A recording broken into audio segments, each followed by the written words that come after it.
할렐루야. 이 시간 함께 예배하는 모든 성도님들의 삶 가운데 아버지 하나님의 은혜와 평강이 가득하시길 소망합니다. 사도신경하심으로 우리 신앙을 하나님께 고백하겠습니다.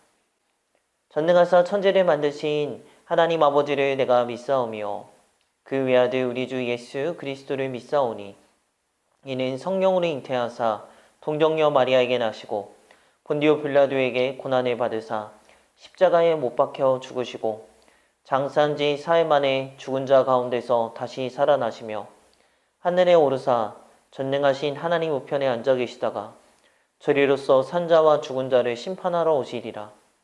성령을 믿사오며 거룩한 공예와 성도가 서로 교통하는 것과 죄를 사하여 주시는 것과 몸이 다시 사는 것과 영원히 사는 것을 믿사옵나이다. 아멘. 찬송가 191장 내가 매일 기쁘게 함께 찬양하시겠습니다.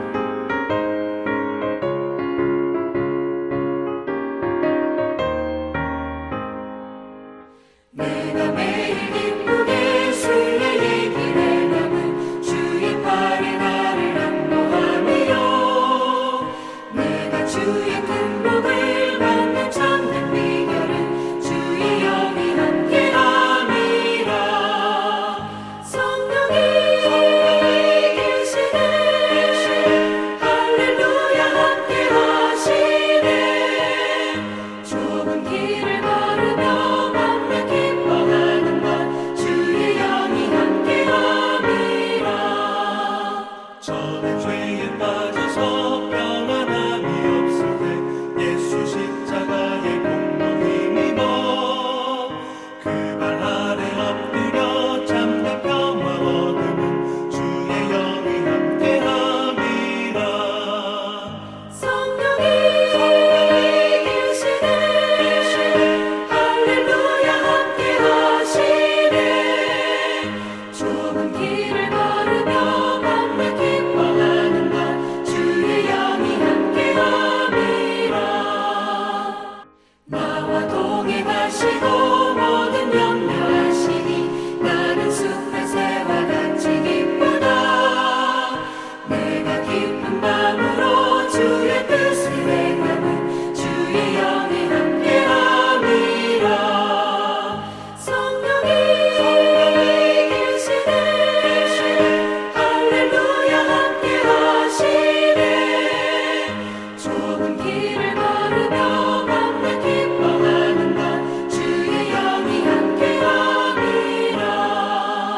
세상 모든 욕망과 나의 모든 정욕은 십자가의 힘이 못을 박았네. 어두운 밤이 지나고 무거운 짐 벗으니 주의 영이 함께함이라. 성령이 계시네 할렐루야 함께하시네. 좁은 길을 걸으며 밤낮 기뻐하는 것 주의 영이 함께함이라. 하나님의 말씀은 빌립보서 4장 4절과 5절 말씀입니다. 함께 읽도록 하겠습니다. 주 안에서 항상 기뻐하라. 내가 다시 말하노니 기뻐하라. 너희 관용을 모든 사람에게 알게 하라. 주께서 가까우시니라. 아멘. 자, 여러분, 저와 여러분이 빌립보서를 계속해서 나누면서 이제 4장으로 들어갔습니다. 하나님 나라의 시민권을 소유한 백성으로서 이제 바울의 권면이 계속 이어지고 있는데요. 자, 먼저 오늘 본문 4절 말씀을 함께 다시 한번 보겠습니다. 주 안에서 항상 기뻐하라. 내가 다시 말하노니 기뻐하라. 아멘.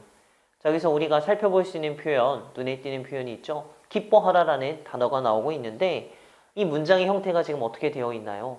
명령형으로 되어 있습니다. 우리가 주로 생각하는 기쁨은 어떤 기쁨입니까? 되게 수동적이에요. 우리가 상황이 좋거나 환경이 충족되거나 어려운 일이 해결되는 것을 우리가 주로 기쁨이라고 표현을 하는데 성경에서는 기뻐해지는 것이 아니라 기뻐하라 라고 명령을 하고 있습니다. 그리고 항상 기뻐하라 라고 말씀에 나와 있죠. 여러분, 우리가 상황이 좋을 때 즐거울 때 기뻐하는 것은 어떻게 보면 당연하게 자연스럽게 나오는데 우리가 살다 보면 아픔을 경험하고 슬픔을 경험하고 고난과 실패를 경험하지 않습니까? 근데 그 아픔의 자리에서도 항상 기뻐하라고 명령하고 있는 겁니다. 여기서 보면 우리가 예수 믿는 사람으로서 중요한 특징이 기쁨이라는 사실을 우리가 깨달을 수 있겠습니다. 믿는 자는 언제나 기뻐하고 즐거워할 수 있는 존재라는 거예요. 근데 이 일이 정말로 가능할까요? 세상을 살면서 많은 슬픔과 실패를 경험하고 때로는 오해도 받고 많은 고통도 받는데 정말 이렇게 기뻐하는 것이 가능할까요? 이 권면을 하는 지금 바울의 상황은 어떻습니까? 그는 지금 감옥 안에 있습니다. 그가 가장 사랑했던 교회 중에 하나인 빌립보 교회가 어제 다룬 유오디아와 순두개의 다툼으로 분열이 되어가고 있습니다. 그가 사랑했던 교회가 또 거짓 교훈과 가르침 때문에 아파하고 싸우고 있었습니다. 근데 바울은 항상 기뻐해라, 내가 다시 말하노니 기뻐하라 라고 명령형으로 반복해서 권면을 하고 있습니다. 자, 이것이 정말 가능한 걸까요? 근데요, 이 정답이 본문에 다시 있습니다. 말씀을 다시 볼까요? 주 안에서 항상 기뻐하라. 내가 다시 말하노니 기뻐하라. 아멘. 여러분, 이것은 우리 힘으로, 우리의 생각으로 되는 것이 아니라 주 안에서 가능하다는 것입니다. 주님 안에서는 우리가 항상 기뻐할 수 있다는 것입니다. 우리가 예수 그리스도를 믿는 순간에 우리에게 찾아오시는 분이 계시죠. 그분은 바로 보혜사 성령님이십니다. 이 성령님이요, 지금 우리 눈에는 보이지 않지만 우리와 함께하고 계시는 분이 성령님이세요. 또한 아무리 세상이 암담해도 아무리 어두워도 주님은요, 마귀의 권세를 무너뜨리려고 이 땅에 오셨습니다. 그렇게 우리가 주 안에서 기뻐할 수 있는 것입니다. 그래도 생각할 수 있죠. 이거 참 기쁘지 않은데 어떻게 해야 될까? 내가 지금 당장 좋은 일이 없는데 이거 기뻐할 수 있나? 그러나 때때로 우리가 고난의 순간에도 기뻐할 수 있는 것은 그 순간 우리가 더욱 주님을 바라보고 의지할 수 있기 때문입니다. 하나님만이 우리의 정답이시라는 것을 누리며 이것을 인정할 수 있기 때문에 우리는 기뻐할 수 있는 것입니다. 바울은 이렇게 기쁨을 권면한 후에 계속해서 권면을 이어가고 있는데요. 자, 5절 말씀을 함께 보십시오. 너희 관용을 모든 사람에게 알게 하라. 주께서 가까우시니라. 아멘. 여러분, 여기서 나오는 기쁨과 관용이 다른 주제 같지만 사실은 한 세트라고도 볼 수 있습니다. 기쁨이 우리의 삶에서 유지되기 위해서 필요한 게 무엇일까요? 관용이 필요합니다. 이 관용이요, 또 온전한 관계 유지를 위해서 필요하지 않습니까? 많은 사람들이 분명히 하나님의 은혜를 경험합니다. 그럼에도 자꾸 마음의 기쁨을 잃어갑니다. 기쁨을 잃지 않는 실제적인 방법 중에 하나가 바로 관용으로 온전한 관계를 만들어가는 것입니다. 나도 그렇지만 우리 옆에 있는 다른 사람도 사실은 나처럼 약하고 깨지기 쉬운 사람들입니다. 인생이 질그릇 같다고 했죠. 얼마나 깨지기 쉽고 연약한 그런 본질적인 한계와 약점이 있는지 모르겠습니다.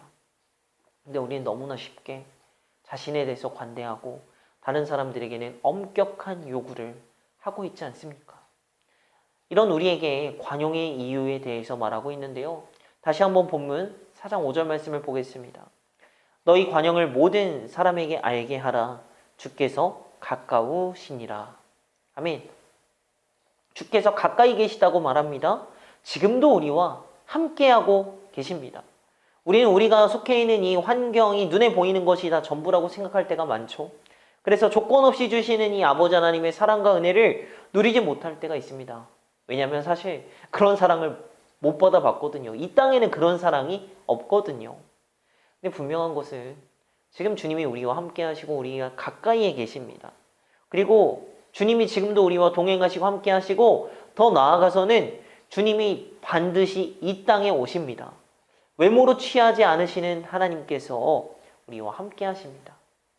여러분, 기뻐하십시오. 이제 단순히 뭔가 억지로 기뻐하고 은혜 받는 척하는 것이 아니라 진정 주님 안에서 주님이 주시는 기쁨과 자유함을 누리는 우리 영업교회의 공동체가 되기를 소망합니다. 그리고 관용을 베푸십시오. 여러분들을 통해서 우리 주변 사람들이 복되고 회복되는 은혜가 일어나길 소망합니다. 기뻐하고 용납함으로 우리의 삶을 통하여 하나님 나라가 세워지길 간절히 축복합니다. 기도하겠습니다. 할렐루야. 사랑의 하나님, 우리가 지금 힘든 시기를 보내고 있지만 이것으로 인해 우리의 기쁨을 멈출 수는 없습니다. 하나님께서 말씀하신 것처럼 우리가 항상 기뻐하도록, 그리고 다른 사람들에게 관용을 베풀 수 있도록, 이 관용으로 모든 사람에게 주님을 전하는 모든 영화교회 성도님들이 되도록 주님 함께하여 주시옵소서. 우리 안에 이제는 샘솟는 기쁨이 넘치기 원합니다.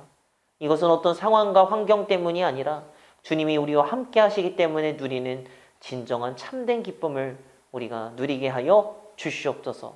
그리고 이것을 빼앗기지 않게 하시고 우리 주변에 예수님의 사랑을 전함으로 항상 사랑이 이어가는 믿음의 영화교회 신앙공동체가 되도록 주님 지키시고 함께하여 주시옵소서. 사랑 많으신 예수님의 이름으로 기도합니다. 아멘.